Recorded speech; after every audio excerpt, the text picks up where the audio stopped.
क्या आप भी बिल्कुल मेरे जैसे किसी कारण से संगम में डुबकी लगाने से चूक गए और आपको भी अफसोस है कि भाई काश मैं भी संगम में डुबकी लगा पाता? तो घबराइए मत, अब संगम का जल खुद आप तक चल कर आ रहा है।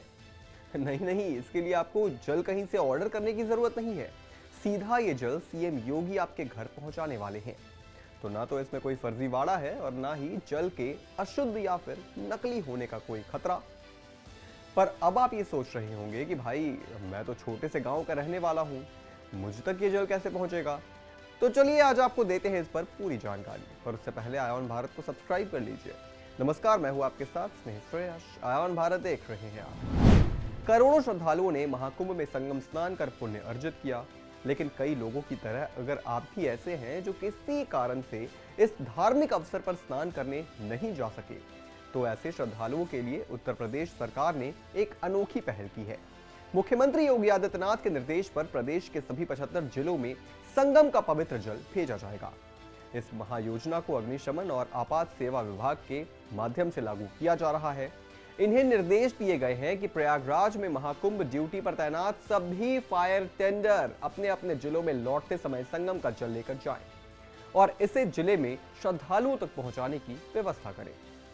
महाकुंभ 2025 के समापन के बाद प्रयागराज में तैनात फायर टेंडर अब अपने अपने जिलों में लौटना शुरू करेंगे। इस दौरान वो अपने साथ संगम का जल लेकर जाएंगे, जिसे स्थानीय प्रशासन और धार्मिक संगठनों के माध्यम से श्रद्धालुओं में बांटा जाएगा। सीएम योगी का मानना है कि संगम का जल केवल प्रयागराज में नहीं बल्कि पूरे प्रदेश में रहने वाले श्रद्धालुओं के लिए आस्था और श्रद्धा का प्रतीक है। इसलिए जो लोग महाकुंभ में स्नान करने नहीं जा पाए, वो भी इस पवित्र जल को प्राप्त कर अपनी धार्मिक आस्था को पूरा कर सके। मुख्यमंत्री योगी आदित्यनाथ ने इस पहल को लेकर अधिकारियों को निर्देश दिए हैं कि सभी जिलों के पुलिस प्रशासन और अग्निशमन विभाग इस काम में पूरी तत्परता से जुटे। इस पूरी योजना को सफल बनाने के लिए अग्निशमन विभाग, स्थानीय प्रशासन, नगर निगम और धार्मिक संगठनों का सहयोग लिया जा रहा है। इसके अलावा जिन लोगों ने इस आयोजन को सफल बनाया, यानी सफाई कर्मी, जिन्हें पिछली सरकारों में इज्जत नहीं दी जाती थी, उन्हें भी सीएम योगी ने सम्मानित किया है। सीएम योगी ने गुरुवार को प्रयागराज में महाकुंभ से जुड़े स्वच्छता कर्मियों और स्वास्थ्य कर्मियों को बड़ी सौगात देते हुए उनके लिए 10,000 रुपए बोनस और अप्रैल से मिनिमम वेज के रूप में 16,000 रुपए देने की घोषणा की है।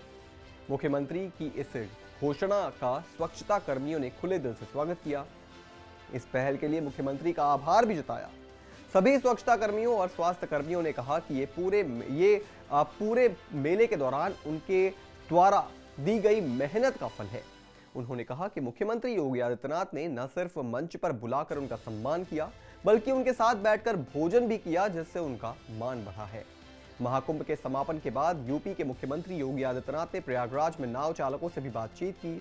सीएम ने कहा कि पंजीकरण के बाद हर नाव चालक को 5 लाख रुपए की बीमा योजना दी जाएगी। गरीब नाविकों को नाव खरीदने के लिए धनराशि दी जाएगी। जिन लोगों के पास स्वास्थ्य बीमा नहीं है, उन्हें आयुष्मान भारत योजना के तहत कवर किया जाएगा। ये है सीएम योगी का शासन। इस तरीके से चलाई जाती है सरकार। ये उदाहरण है उन सभी के लिए जो सनातन के खिलाफ बोलकर सत्ता में आने का प्रयास करते हैं, जो लोग महाकुंभ जैसे आयोजन का फायदा राजनीतिक अपने फायदों के लिए उठाते हैं। खैर, आने वाले समय में कई लोग इस बात पर राजनीतिक टिप्पणी जरूर करेंगे कि सीएम योगी ने सफाई कर्मियों के लिए इन चीज़ों का इंतजाम करके राजनीति ही की है या फिर उनका सम्मान क्यों किया है। इन सब चीज़ों पर सवाल खड़े किए जाएंगे। चलिए, अब तो देश वैसे भी इन बातों पर ध्यान कम ही देता है। इस पूरी खबर पर आप क्या सोचते हैं दोस्तों, हमें कमेंट करके जरूर बताएं और भी तमाम बड़ी खबरों से जुड़े रहने के लिए आप देखते रहें आयान भारत।